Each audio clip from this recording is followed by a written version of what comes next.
What's up, Dough Masters? Welcome back to episode 28 of Roll for Sourdough, the chaotic baking series where I let the dice control my loaves. And I need you guys to go comment down below what you want to see in bread on episode 30, because I'm taking one of your suggestions, putting it into bread. But always, this series is inspired by Roll for Sandwich, Roll for Barbecue, and Roll for Salad, and all the other amazing Roll for contents out there. But let's see what we're gonna get today. And with the first roll, we get an 8, so we're doing a wild magic roll to end it off. But let's move into the seasonings and see what seasonings we're getting today. And we start with a 10, cayenne, so it's gonna be a spicy bread. I'm good with it. I like cayenne, and apparently I love cayenne because we got a double 10, 2 things of cayenne. So let's get it into the bowl. Got to make sure you add that salt into your bread. And here goes the cayenne. I took off the lid, so let's just get it in there. You know, a little more.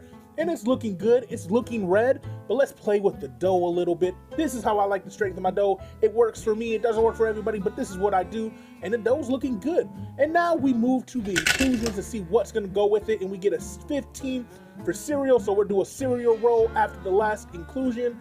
And let's see what we're going to get for the other thing to go with cereal. And we get 17 Lunchables.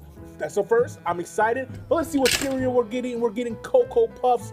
So let's get them into the bread. Let's see how it does. So I let it bulk ferment all the way. And so I put it in at the last shape and fold. And unfortunately, my store didn't have any Cocoa Puffs. Not big boxes, not little boxes. So I had to get Cocoa Pebbles. Let's get as many. I didn't want them to dissolve into the dough. So I put them here to get a little crunch maybe. And I got 2 different kinds of Lunchables, turkey and ham. I made little mini sandwiches in the bread and folded it all together because I think it'll be cool and look cool at the end of the bread. But we roll it up and it is a monster bread. It is in the bowl. And now it is time for that wild magic to see how the dough is going to change. And we roll a 3, add something sweet. So we're gonna go back all the way to the beginning of the bread. And I chose maple syrup. So here goes 15 grams of maple syrup in the bread to add a sweetness to go with the heat.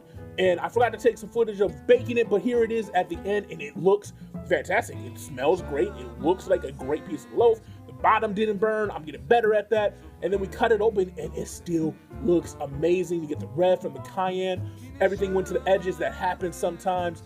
But the bread looks amazing. It smells good. I'm excited to try it. So here we go. But you know, as always, I gotta get that thumbnail. So do some faces, do some poses.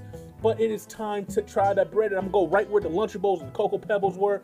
And honestly, I instantly get the sweetness from the maple syrup. I get the spiciness. And then when you get to the Lunchables and Cocoa Puffs, it is soggy. But you get bites of that meat that are really good. And then the cheese just completely disappeared. And the bread is interesting and it was unique. But